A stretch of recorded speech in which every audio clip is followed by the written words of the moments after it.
Hello, everyone. My name is Trish McCabe. Uh, Welcome to Conversations from the School of Hard Knocks. Today, I have my guest for the third time um, to talk about the topic of loneliness. And we've gone through two segments, and today we're going to go over the third segment, which is projection in psychology. I love it. I love it. Anything you want to say before I go over your notes? Or do you Um, want me to just start with the notes and then go from there? you can start with notes. I haven't reviewed my notes tonight, so I might have some slightly different ideas or not remember exactly what I wrote, but Some augmentations to add. yeah. Okay, that's always great. Let me make sure my phone is turned down. I didn't even think about that just because my luck, there we go. Okay. All right. So today we're going to talk about projection in psychology, and I'm going to just read what you got here. People get really angry when they see other people exhibiting characteristics that they themselves possess, but dislike to the degree that they do not recognize that they have them. When this level of anger comes up, the person who is projecting is likely to respond to the external person in the same way that they respond to that part of themselves, which is to condemn, punish, push away. Doing this harms the other person and does not give you the chance to understand them. It also blocks or or severs the relationship, which destroys space for reciprocated understanding and connection, which is what the soul is actually craving. So I think we can start with that and then go to the next little segment that you have there. So let's hear what you have to say about that. Yes. So I mean, projection is like one form of a lot of different psychological terms for understanding how we relate from like our unconscious to the external world. But we're talking specifically about relating to the idea of loneliness and specifically like relationships within ourselves and others. So in this context, what happens a lot of times that people don't always realize is that there are sometimes parts of ourselves or aspects of our personality that we really don't like.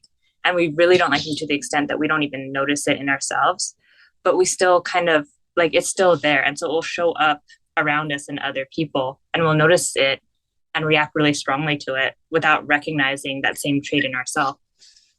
And this kind of like shows how we can separate ourselves from ourselves, and it also causes us sometimes to lash out at others and sever relationships in that way. So when we're talking about forming relationships, particularly in the space of like reducing judgment and creating more acceptance and understanding, it plays a role in understanding the different parts of ourselves that also need acceptance, even the ones that we tend to think of as bad and try to get rid of.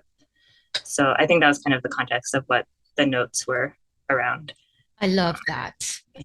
I think I have found, and I think this ties in with what you're talking about, when we don't allow ourselves a trait, a human trait, we also won't allow others Mm-hmm. to have that same trait, like anger. I know a lot of people have a lot of judgments about anger, and I feel that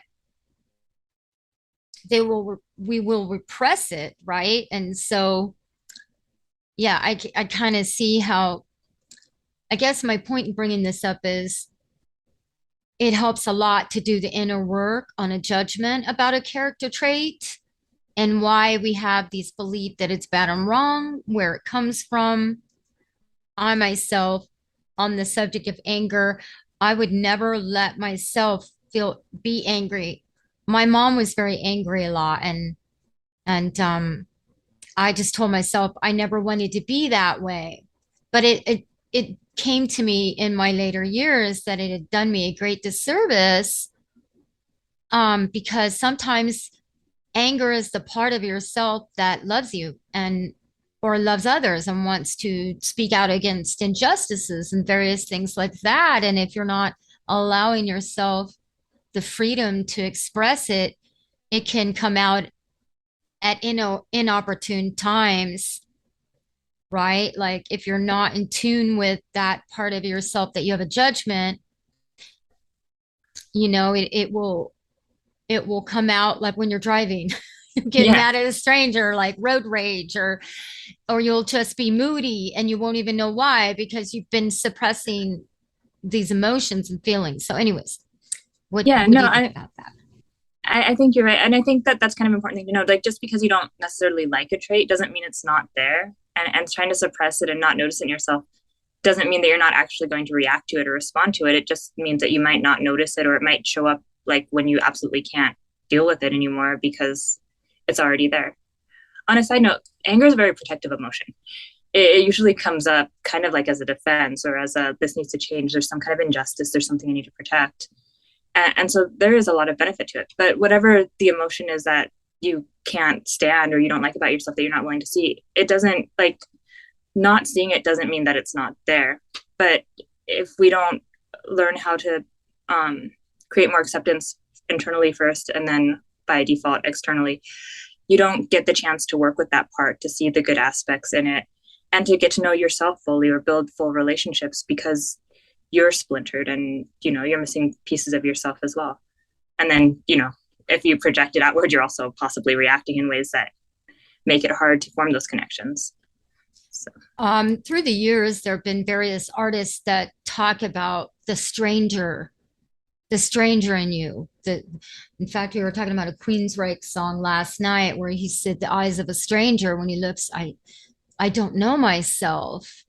And I think this has a lot to do with that particular when you don't allow yourself the full range of your emotions, they will come out inopportune times, and you'll be like, what the heck was that about? Right? Like, I still do it. I mean, I think it's going to be ongoing till, I pass on to the next life. But yeah, you just feel like, wow, that was a big reaction, Trish. Like, we need to sit with that and look into that and what's that about. And boy, I'll tell you, folks, it's such a great feeling because then you start to understand yourself more. When the feelings come up, you go, oh, I know what's happening, and you're not disconnected with yourself. So I love that. Anything else you want to say on this particular of your notes here? um, I don't think I have anything specific. I think that yeah, it's just again re-emphasizing that idea of you're building the relationship within yourself, and that has to do with all these different aspects of yourself, not just the ones that are generally considered likable or more acceptable, but the ones that are harder to accept too. And again, that it shapes how we relate to others, but by relating to ourselves first, we also develop a fuller sense of ourselves, and that also helps fill in some of that space of loneliness. And yes, thank you. I just got the goosebumps. I love that. Because once you deal with it with yourself, it's so much easier to have compassion for other people.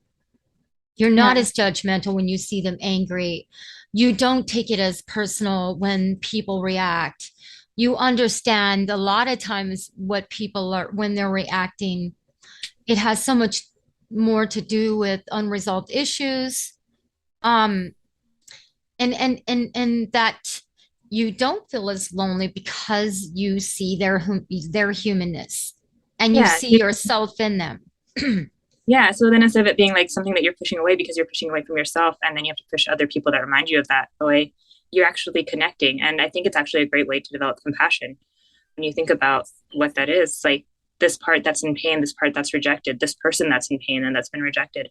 But I can understand what that's like. I can understand what that feels like, and I can connect on this deep level, even in the pain. And oh my gosh, connecting when you're in pain makes such a big difference for how suffering unfolds. Even if you can't do anything to take the pain away from someone or they can't take the pain away from you, just having someone sit with you when you're in pain makes a huge difference in how you feel, the amount of loneliness, the fact that you're recognized and valued, things like that. It goes Yes. long ways. So I might have brought this up, if this is redundant, I still find it to be profound. It was a big moment for me. I used to have this judgment of J Lo. I thought she was like a hoochie mama. She dressed with real scantily clad, and And then I realized that I was limiting myself and my own self-expression and my judgments about my body even. And once I looked into that, I'm like, wow, that's very interesting. And I started giving myself the freedom to maybe be a little sexier, more Yeah. expressive and being proud of my body,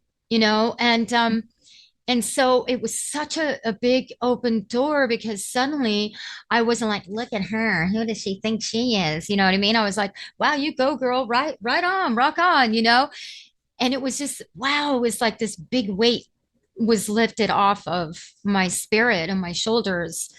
And I found that also women were more receptive to me, even that my energy was different around women that were dressing sexy and whatever else. So I don't know, it made me think of that because it was a big aha moment. I was like, wow. Yeah, I mean, I think that's an important point. And that is kind of a form of protection too, like where you're kind of putting this judgment on someone because there's a part of you that you've disowned, the part of you that's sexy and that wants attention and that like not in a bad way wanting attention, but just is expressing that form of yourself and pushing it away, then you also push it away in other people. And then when you can reclaim it changes your relationship.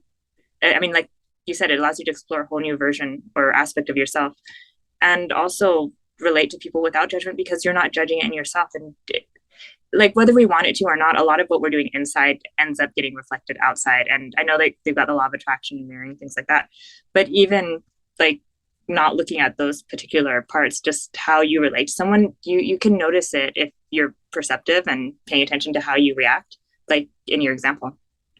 Where if you condemn yourself for something, then chances are if you see that same thing in someone else, you're going to condemn them too. And so it gives you a good view of where you are shutting yourself down and maybe where you could lift the weight a little bit more on yourself. And at the same time, it changes your relationships to others because you're not doing that anymore once you've freed it within you.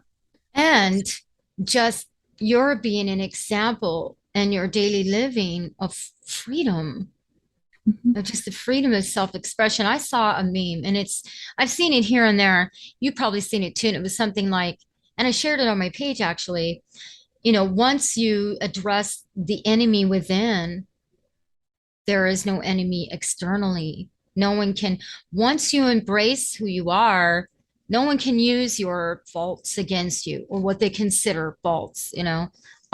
darker aspects of yourself. Once you have integrated them, and I say befriend them, like ego. Like a lot of people have judgments about the ego, and you can't really do anything without the ego. The ego Yeah. is a part of you, um, and that's a big one. I see a lot of that going on. People saying, "Oh, you have to get rid of the ego," and I'm just kind of like,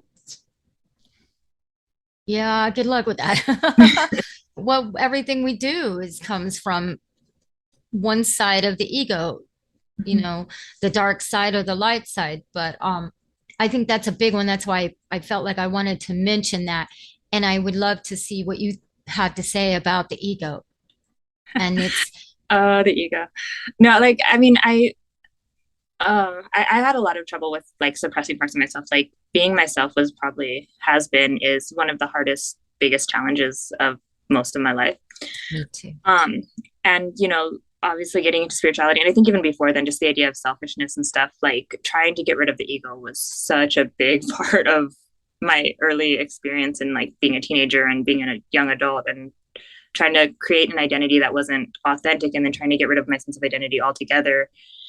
And actually, it was my older sister who kind of helped um, how do you say it, reframe that for me. Because like she's like, you can't, she's like, I like my ego. I like my sense of self. I don't want someone else to come in and intrude on it. It's part of who you are. It's part of me. Like, why would you want to do that? I don't know who you are. And that was one of the things that she'd confront me on a lot is like, you keep changing and like, I have no idea who you are because you have no sense of self. And it kind of goes back to that starting point. Like when you're learning, like even as a zodiac sign, like it starts with Aries, which is self. So you don't want to have it so inflated that you only think about yourself and you never consider anyone or anything else. And I think that's what the teaching's trying to get at is that you can separate and see your connection to other things. But if you don't have a sense of self at all, then how are you even going to relate to your environment? How are you going to exist and live? That's your point of perspective. That's your starting point. And you Yes. can't exist without it, because that's where you're filtering all your information and understanding through on some level. So I agree, like the idea of demonizing your ego, all it does is it pushes that sense of self into the shadow part where it becomes unconscious, and then you can do all kinds of things that are actually very self-centered and very harmful to others, and not recognize that that's where it's coming from, because you've just separated that part and can't see it again, kind of like what we talked about the other aspects. So Yes. Um, it's I did like a solo video on this, like pride cometh or goeth before the fall, but that isn't always true. Pride, when we achieve a goal, we feel a sense of pride. When we get it, when we graduate from college or high school, or when we, pass an exam or whatever, you're going to feel good about yourself. The pride is also the part of yourself that feels good about yourself, that gives yourself love and appreciation and acceptance. So, you know, I told the story and I feel like I want to tell it again because I think it's really important. There was a friend in school that was a really good singer. And, everyone would say, oh, you're just showing off. But many years later, she became very successful. And if she didn't show off, how is anyone going to know that you're a good singer? If yeah. you don't show your gifts, if you don't put your gifts out there, how is anyone going to know that you have them? But people will say that, oh, you're just bragging and you're just you think you're all this and that. Well, yeah, sometimes you do think that. It's what you said, it's that balance. Don't go Yeah. too far. Yeah, and I mean, it reminds me. I don't know if I don't remember if I told you this or not, but like, I went to like a religious school. I was very involved in religion at one point in my life, and I kind of like switched into different philosophies. But um, I was reading C.S. Lewis's writing, and I don't remember which book it was. It might have been either Mere Christianity or the Screwtape Letters, but they were talking about the idea of arrogance, which I think. First of all, in English, we have the word pride, and sometimes we mean arrogance, and sometimes we need pride. And so, like, there are different types of words, but it was talking about how, from this perspective that C.S. Lewis was writing from, God would rather have people recognize that they had this ability. That's rather have someone recognize that they're a great architect or whatever, and then move on with their life, than like try to deny that part of themselves. And you spend your whole life denying something that's actually really good in you. Just when really whatever gift or talent or ability you have that's good is good, so celebrate it, but that's just not everything. That's not your entire identity. It's just one part of how you express yourself, and you keep going. And I think that that's kind of an important, like, it just reminded me of what you're saying with the talent, Mhm. like suppressing a talent doesn't actually bring that talent or gift into the world. If you have an ability to do something and to do it well, then trying to be humble by denying it is actually a way of denying your own expression, and you're not bringing that to the world. Like you said, you're not sharing that. And so, like, I think a lot of the things about shining your own light also go into that. Like, how are you going to shine your own light if you don't have a sense of self, if you never let yourself be? I love You what know? you said. You use the word humble. That word has been misused a lot to silence people, to, no, you must stay humble. That doesn't mean meek. That Yeah. doesn't mean hold yourself back. Just don't be a jerk.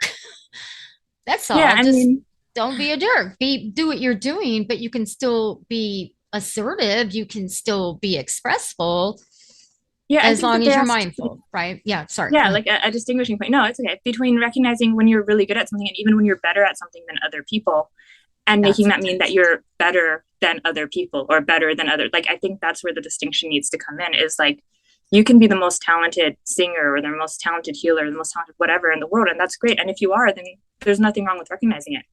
That doesn't inherently give you more value than any one or thing else. And I think that's kind of where one of those distinction comes in, is you recognize the value in all things or all people, or however you perceive that, and the equal value, whether you have this great talent or not. But that doesn't mean that you have to deny the talent or hold it back. Yes. It's a little connected. It's a little off, but I kind of feel like it's important to mention. I was on a radio show and this guy was saying, well, what do you do when a better singer comes in into your rehearsal studio? I'm like, better.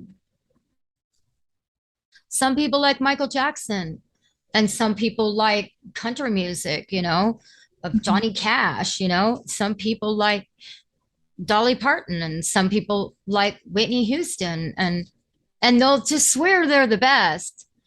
A lot of things I'm finding are just subjective, and Oh, down to personal taste and what one person enjoys, somebody else might not enjoy. So, and it was nice. He was so receptive. He was like, "Oh, I hadn't thought about it like that." I'm like, I've had other singers come in when I'm doing my music and say, "Oh, you're better than me." I'm like, "Don't say that. You're you. There's only one you, and that is your power." And I think this helps. It helped me once I realized this truth myself to be more inclusive, to invite other people, and to, make them feel comfortable expressing themselves. So, anyways, just a little off the beaten path, but I felt like it was important to say because, people, they will try to compare you. Yeah, they'll try to oh yeah. say that, right? And that can really the humble thing, you need to just be Yeah. humble. And I think we could use maybe a revise on that word, or maybe another word altogether. Yeah. What does it mean to actually be humble without being like self-effacing or, again, destroying or cutting off yourself? And I don't know, just to back to the idea of how we relate to others and ourselves. When you're doing that, when you're suppressing a talent or gift, then you're also starts making you want to suppress it in other people. And again, you're destroying connections even before they have the potential to start with that whole system. So I don't know. I think that we have a lot to learn about how to balance recognizing connection and value outside of ourselves and within ourselves too. Like it's both. You don't. I feel like sometimes there's this misconception that it's like one or the other, and you have to choose a side, and we don't know how to hold both yet. So, but Yes. if you think about what connection is, that's kind of what it is. It's holding both. It's space for me and you, and that doesn't mean cutting off part of myself so that I can fit in, or cutting off part of you so that you can fit in. It means both. Both, honoring Yeah. both, and the difference. And that if you want to be accepted for your being different, it's important to allow others that same thing. I go through that in my relationship with my spouse. Mm-hmm. Sometimes they'll say, well, that wasn't my experience. I know it was my experience. Mm-hmm. Your experience is your experience, and mine is mine. And they're both Yeah. okay. They're just different. That's all. But I think that's really important with humans. I think that helps with the loneliness is if you Yeah. can accept that you're different, you can also accept someone else that's different than you and just different in Yes. general for whatever reason. That's true. And then you can appreciate the differences too, and the different perspectives. It actually allows you both to grow and to like exchange information. Whereas, you know, instead of trying to confine it to, I can only relate to people that are the same as me, and also my world's limited to this view that's the same as mine. Now you can open it up to all these other people that have different experiences, and you can learn. And it doesn't mean that you have to get rid of yours and take theirs. It's just that you can hear these different experiences, and that's a whole nother process of growth and development that, Yes, I love yeah. that. I love that. Okay, so I'm going to get to the next little part here. Building your own understanding of self helps you if when you move to external part of this practice, things don't go well. For example, if someone else sees your own projection on you and judges you and pushes you away. I think we went over that. Okay, so now we've got the next part, external work, relationships with others. That might be section 4. I don't know. Compatibility. Yeah, I think we should do another separate one on compatibility because I think that's a deep one. That's a really important one. What do you think? Yeah, we can do that. We can make that its own section. So, yeah, with the projection thing, um, is there anything else you want to say on that topic? I'm looking at your notes here. I Healing. think, I mean, you mentioned this, but just to go back to what that note that you just read was about, I think what I was getting at was that sense that you can recognize. like if you recognize how projection works and how you do it to other people, then you can also be less offended when you notice that someone's getting mad at you for no reason. And instead of taking it and making it mean that you did something wrong or that they're a bad person, you can kind of see like, oh, they're going through their own process. And again, it opens up the potential for compassion, for understanding that they also have these parts of themselves that they haven't resolved and that they're struggling with. And That's you know, so spot on. I just had I put a post up and a friend of mine put a comment and someone got triggered by it. Um, and so my friend hit me up on Messenger and I was like, this person is really going through a difficult time right now. And let's hold some space for them to, deal with that. Don't internalize.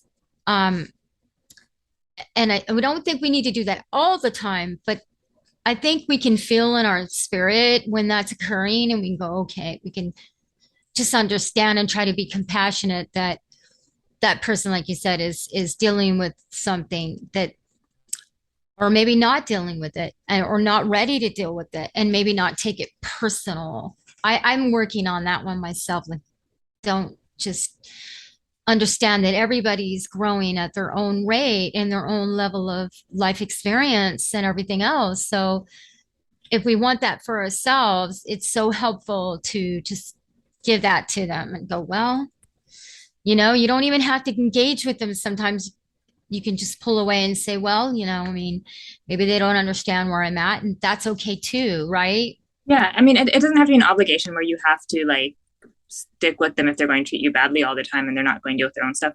But it can also prevent you from internalizing it and making it mean that you've done something wrong because you can see this is their thing. And whether you choose to engage with them or not, it's not about you. It's actually about them. It's just kind of recognizing that the process, like when you recognize that you do this to other people, whether you mean to or not, then you can recognize that other people might do it to you without it actually meaning Realizing it. you've, yeah, done anything or that they're like, it's not about you. That, so I don't want to make it like a rule, like, oh, if someone does this to you, you should stay there and take it and have compassion and be the bigger person.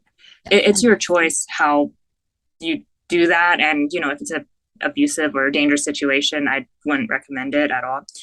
But it's also like just from that perspective of not letting it turn into part of your language that you use to talk to yourself, of like a reason to condemn yourself because someone else exploded on you. It doesn't mean that you actually did something wrong necessarily, Oh, It's that that is type of stuff. so, yes. I mean, when we're out here doing this work, I call it work, I don't know, wanting to have these conversations, we have to know that we're going to trigger people. It just comes with the territory, and navigating that can be tricky because sometimes people get really, sometimes you will have to block them if Yeah, I if they mean, can't, you know, if they're not there. And that doesn't mean just let them come and explode on yeah, you. no, that's not, I mean, Right. like you can choose to have this basic compassion. And I think depending on the severity of what's going on and the relationship you already have with them and all that, like you take that into consideration. You're not obligated to take on them lashing out at you, Yeah. but you're also not obligated to take it in and make it mean anything more than this person's lashing out because clearly something in them is unresolved or something in them hurts. And I Yes. have to take that in and make that mean anything about me. Yes. Yes. And which when you're going through this, it can be challenging. Oh yeah, It no, it can be definitely very is easier challenging. said than You done. feel hurt. You're like, oh, I didn't mean to offend them. And oh, Yeah. it's just No, going to I happen when you're growing and you're wanting to express yourself. You're going to trigger people that haven't embarked upon that part of their journey yet, for yeah. sure. Oh yeah, Uh, no, I mean it's definitely the amount of times I've sat there and like, oh my God, what did I do? I just like it's just I just got the notice. We've got 10 minutes. okay. So I wanted to take a moment and tell people, and I may have done this before, but I know you may have a book to recommend. I recommend there's a book out there by Debbie Ford called The Dark Side of the Light Chasers, and it directly deals with projection and all of the variables. And it's it's done beautifully, and it's a very easy read. It's not a big thick book or anything, and I highly recommend it to anybody that wants to understand what projection is, how it works, and everything else in between. And she's wonderful. Her it's called The Dark Side of the Light Chasers by Debbie Ford. Do you have any literature you would like to recommend? My go-to recommendation for most of the things I talk to are like the Four Agreements and similar books by Don Miguel Ruiz. I think I'm guessing his name right. Um, uh, it's not exactly on projection, but it does talk about the not taking things personally and the agreements and where we form our basis of belief and understanding that kind of inner world and then how to relate to the outer world. So it's not as directly related, but I think that it's a very significant piece of literature for looking at how you understand your beliefs and relate to the world around you, and can definitely be worth considering. And I love this because I'm kind of going through a little something. So I think this is an invitation for me to look into a situation where I might be projecting. So this is great. I just love this. I just love this so much. And so I think the next one we'll do, if you're okay with it, I would love to talk about external work relationships with others in Mm-hmm. more detail, and maybe that, give us, I will go over it some more and maybe even ask you some questions. So I'm a little bit more prepared. I know life gets in the way. We have to get jobs, we have to do things. And so we had to take a little bit of a break. So folks, if you don't see us right away, bear with us. We'll be back when we're able Yeah. to sort our schedules and whatnot. But is there anything else you want to say on the closing here before we close out? Um, Are Nothing you going super. to be doing any work? Are you pausing that? Yeah, You're I'm kind of giving myself a break from doing the online work. I got a new job, kind of like you alluded to, and so I'm trying to give myself time to adjust to my new schedule and balance my life out. I want to get back to it eventually, but I don't want to push myself before I'm ready because, Yeah. like I said, part of my practice is relating to myself as I would relate to others, and I believe in letting people have time to grow. So, out of respect for myself, I'm also giving myself that space right now. But I hope to get back out there. I don't have a time or a timeline. I'm letting myself kind of feel my way through it. But Yeah. With the job, it's a big adjustment. I'm right there with you. So, all right, folks, thank you, Jamie, so much. I'm looking forward to our next podcast. I will be leaving a link to Jamie's page so that at least you can follow her work that she's done up to this point because it's really great. thank I'm you. a fan. So, all right. On that note, thank you everybody so much for watching. Thank you, Jamie, again. And until next time. Thank you.